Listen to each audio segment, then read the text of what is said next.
Yes, BJP പ്രതിനിധി advocate VP ശ്രീപത്മനാഭനിലേക്ക് പോവുകയാണ്. Advocate VP Sreepadmanabhan, ഇവിടെ സർക്കാർ പ്രഖ്യാപിച്ച ഇതെല്ലാം ജനക്ഷേമപരമായ വാഗ്ദാനങ്ങളാണ്, ആളുകൾക്കൊക്കെ താല്പര്യമുള്ളതാണ്, ആർക്കും വിമർശിക്കാൻ കഴിയില്ല. എല്ലാവർക്കും അതൊക്കെ നടപ്പായിക്കോട്ടെ. അത് അത്തരം വലിയ ക്ഷേമ പദ്ധതികൾ, അത്തരം ആനുകൂല്യങ്ങളൊക്കെ പ്രഖ്യാപിച്ചിട്ടുള്ള ഇന്ദിരാ ഗ്യാരണ്ടിയാണ്. നമ്മുടെ മുമ്പിലുള്ള ചോദ്യം, കേരളം പോലുള്ളൊരു സംസ്ഥാനം ഇത്രയധികം സാമ്പത്തിക പ്രതിസന്ധി നേരിടുന്ന ഒരു സർക്കാർ അല്ലെങ്കിൽ ഒരു ഗവൺമെൻറ് ഇതൊക്കെ എങ്ങനെ നടപ്പാക്കുമെന്നുള്ളത് വലിയ ചോദ്യം തന്നെയല്ലേ അഡ്വക്കേറ്റ് VP ശ്രീപത്മനാഭൻ?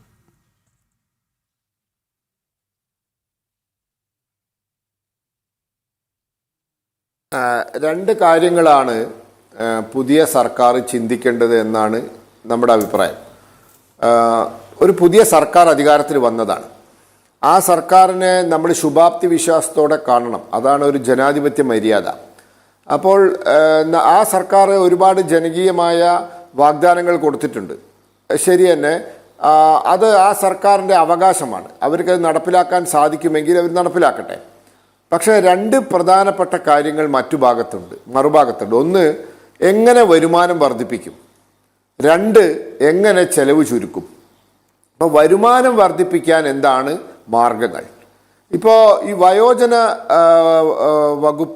വയോജന വകുപ്പ് ഇതിൻ്റെ പറയുന്ന സമയത്ത് അതിന് വേറെ ഒരു ഒളിഞ്ഞു കിടക്കുന്ന ഒരു കാര്യമുണ്ട്. അത് നമ്മുടെ ചെറുപ്പക്കാർ തൊഴിൽ തേടി അന്യ രാജ്യങ്ങളിലേക്ക് പോവുകയാണ്.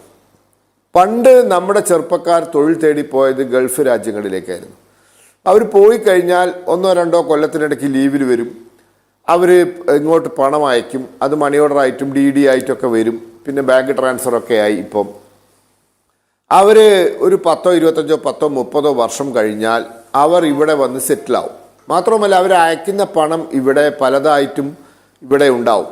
അവർ ഇവിടെ വീട് വെക്കും, അതല്ലെങ്കിൽ അവർ ബാങ്കിൽ ഡെപ്പോസിറ്റ് ചെയ്യും, അവർ സ്ഥലം വാങ്ങും, അവർ ഇവിടുത്തെ ഷെയർ മാർക്കറ്റിൽ ഇൻവെസ്റ്റ് ചെയ്യും, സ്വർണം വാങ്ങും, ഇങ്ങനെ പലതും ചെയ്യും. ഇന്ന് ഗൾഫിലേക്കല്ല പുതിയ തലമുറ, പ്രത്യേകിച്ച് അഭ്യസ്തവിദ്യരായ തലമുറ പോകുന്നത്. ഇന്ന് പോകുന്നത് എങ്ങോട്ടാ? അവർ പലരും +2 കഴിഞ്ഞാൽ, കുറേ ആളുകൾ ഡിഗ്രി കഴിഞ്ഞാൽ ഉന്നത വിദ്യാഭ്യാസം നേടി പോകുന്നത് യൂറോപ്യൻ രാജ്യങ്ങളിലേക്കാണ്, അമേരിക്കയിലാണ്, സിംഗപ്പൂരിലാണ്, ഓസ്ട്രേലിയയിലാണ്. എല്ലാ കുടുംബത്തിലും ഒന്നിലധികം കുടുംബങ്ങൾ ഇന്ന് ഓസ്ട്രേലിയയിലുണ്ട്, അമേരിക്കയിലുണ്ട്, യൂറോപ്യൻ രാജ്യങ്ങളിലുണ്ട്, സിംഗപ്പൂരിലുണ്ട്, കാനഡയിലുണ്ട്. പക്ഷേ ഇങ്ങനെ പോകുന്ന ആളുകൾ തിരിച്ചു വരുമോ? അവർ പണം അയക്കുന്നുണ്ടോ? ഒന്നാമത്തെ, അവിടുത്തെ ചെലവ് കഴിഞ്ഞ് അയക്കാനുള്ള പണം എത്ര കിട്ടുമെന്നുള്ളത് വേറൊരു കാര്യം. രണ്ടാമത്തെ കാര്യം, അവർ അവിടെ പൗരത്വം നേടുന്നു, അവിടുത്തെ സിറ്റിസൺ ആവുന്നു. പെർമനൻ്റ് റെസിഡൻസി കിട്ടിയാലും മതി. ഇപ്പോൾ എല്ലാവരും പൗരത്വം എടുക്കുന്നില്ല, പെർമനൻ്റ് റെസിഡൻസി എടുക്കുന്നു. അവരുടെ പണം അവിടെ നിക്ഷേപിക്കുന്നു. അവർ ഇന്ത്യയിലേക്ക് പണം അയക്കുന്നില്ല. ഉണ്ടെങ്കിൽ തന്നെ വയസ്സായ അച്ഛനും അമ്മയുടെ കാലം കഴിയുന്നത് വരെയാണ് അയക്കുന്നത്. ഇതൊരു അപകടകരമായ ട്രെൻഡാണ്. ഇത് നിർത്താൻ എന്താണ് പോംവഴി? ഇതാണ് സർക്കാർ ചിന്തിക്കേണ്ടത്. ഈ അഭ്യസ്തവിദ്യരായ ചെറുപ്പക്കാർക്ക് കേരളത്തിൽ തൊഴിലവസരങ്ങൾ കൊടുക്കാനുള്ള സാഹചര്യം സൃഷ്ടിക്കാൻ സാധിക്കുമോ? ഇവിടെ വ്യവസായങ്ങൾ വരുമോ?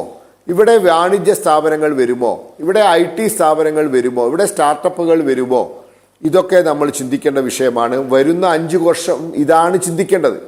നമ്മുടെ നാട്ടിലെ ചെറുപ്പക്കാർ +2 കഴിയുമ്പോഴേക്കും അല്ലെങ്കിൽ ഡിഗ്രി കഴിഞ്ഞ് ഉന്നത വിദ്യാഭ്യാസത്തിന് എന്ന പേര് പറഞ്ഞ് ഈ പറഞ്ഞ രാജ്യങ്ങളിലേക്ക് പോയി അവിടെ തൊഴിൽ തേടി അവിടെ സെറ്റിലായി നാളെ ഇങ്ങോട്ട് വരാത്ത ഒരു സാഹചര്യം സൃഷ്ടിക്കുമ്പോൾ അതിനെന്ത് പോംവഴി എന്നാണ് ഒന്ന് ചിന്തിക്കേണ്ടത്. രണ്ടാമത്തെ കാര്യം, ചെലവ്. ഇപ്പോൾ ഞാൻ ഒരൊറ്റ കാര്യം പറയാം. മന്ത്രിമാരുടെ പേഴ്സണൽ സ്റ്റാഫ് 26 ആളുകളുണ്ട് പല മന്ത്രിമാർക്കും.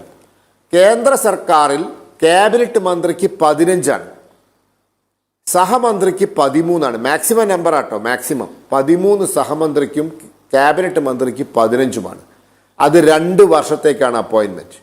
2 വർഷം കഴിഞ്ഞാൽ പോകണം. പെൻഷൻ ഇല്ല. ഇവിടെ എന്താ സ്ഥിതി? ഇവിടെ 2 വർഷം ജോലി ചെയ്താൽ 5000 രൂപ പെൻഷനാണ്. 26 വരെ സ്റ്റാഫുള്ള മന്ത്രിമാരുണ്ട്. ഇവർ ഓരോ 2 വർഷം കൂടുമ്പോഴും പുതിയ ആളുകളെ നിയമിക്കുന്നു. അവർ റിട്ടയർ ചെയ്താൽ അവർക്ക് 5000 രൂപ മരണം വരെ പെൻഷനാണ്. നിങ്ങൾ ആലോചിച്ച് നോക്കണം, PSC എഴുതണ്ട, ടെസ്റ്റ് പാസ്സാവണ്ട, ഒന്നും വേണ്ട. രാഷ്ട്രീയ പ്രവർത്തനം നടത്തിയാൽ ഏതെങ്കിലും മന്ത്രിയുടെ സ്റ്റാഫിൽ 2 വർഷം പേഴ്സണൽ സ്റ്റാഫായി ജോലി ചെയ്താൽ 5000 റുപ്യ പെൻഷൻ. സുപ്രീം കോടതി വരെ ചോദിച്ചു ഇതെന്താ പരിപാടി എന്ന് ചോദിച്ചു. അപ്പോൾ ഇതിനൊക്കെ ഇത്തരത്തിലുള്ള ഒട്ടനവധി ഇവിടെ ദുർവ്യയങ്ങളുണ്ട്, അമിതമായ പണച്ചെലവുകളുണ്ട്, ആവശ്യമില്ലാത്ത പണച്ചെലവുകളുണ്ട്. എന്തെങ്കിലും പദ്ധതിയുണ്ടോ പുതിയ സർക്കാരിന്? ഈ സർക്കാരും ഇങ്ങനെ തന്നെ തുടരാനാണോ ഉദ്ദേശിക്കുന്നത്?